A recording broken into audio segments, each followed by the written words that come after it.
So this is the look we're going to be doing today. End result is going to be a set of glow-in-the-dark Rick and Morty press-ons. I start by just kind of sizing out the face and doing a rough outline. Very rough. This is a square extra large full cover nail from Tulip. An important thing to remember is it doesn't have to be perfect at first. The cool thing about gel is we can layer over mistakes and erase it before we cure it. Gel is so user-friendly. I can't imagine trying to do this with normal nail polish. It would get pretty rough. The reason I sketched a face before covering it up was to make sure that the sizing was proportionate and that the future face will fit. If you end up liking this video, I ask that you like it and subscribe to my channel. It helps me keep making more content for you guys.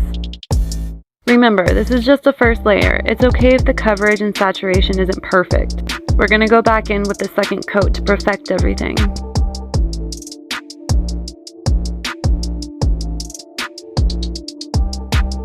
This is why I love gel, just kind of cutting in the corners. Just like we cut our eyebrows, ladies and gentlemen. Sorry, I don't discriminate. I love you all, eyebrows included. Now here comes the second coat. This is going to kind of perfect everything we've already done. I quickly realized that a full brush will work better than an art brush. Sometimes an art brush is better to get those small little areas, but sometimes we can just go in with the polish applicator brush.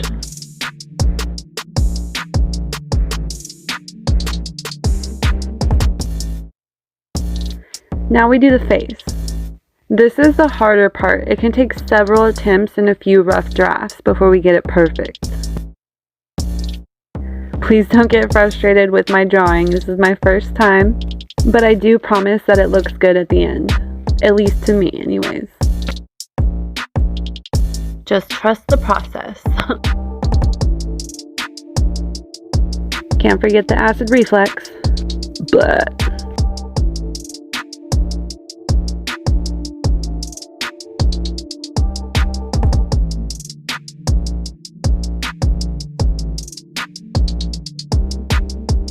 I feel like the bigness of his pupils were making him look too innocent, and we all know that Rick is not innocent, so we gotta fix that.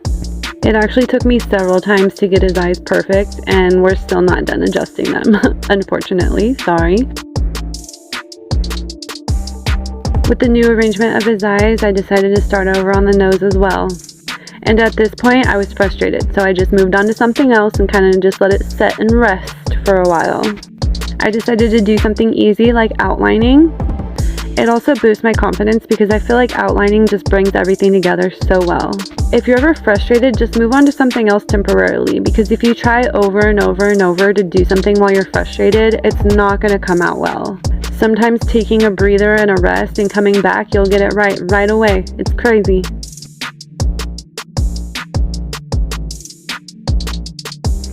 What did I tell ya? First try. Perfect.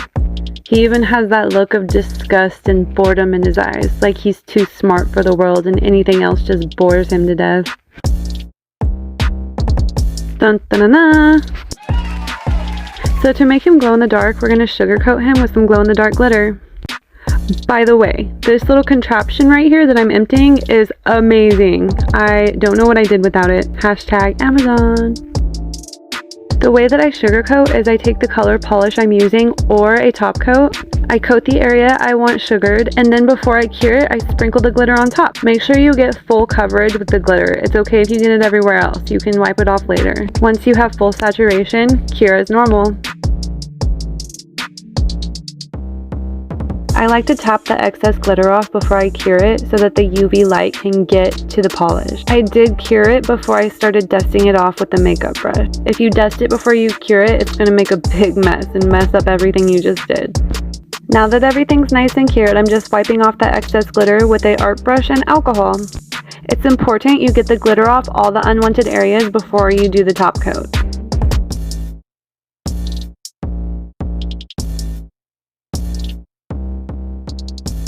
Look at him. He's all clean and nice. Now it's time to do the top coat. So on this particular nail, I'm encasing the glitter with top coat, but if you ever want to keep the rough surface of the glitter and keep that shine that it has when it's just on top, you can do the top coat and then do the glitter. And here he is cured. Looking good, looking good. And this is the rest of the set. I did Morty, their names, and I did a dimensional portal. I also did 2 sugar nails. They both glow, one's blue and one's purple, but I left those ones sugar nails with the top coat underneath the glitter. The green rhinestones glow as well. I hope you guys enjoyed the video. Thanks for watching. Follow and subscribe for more.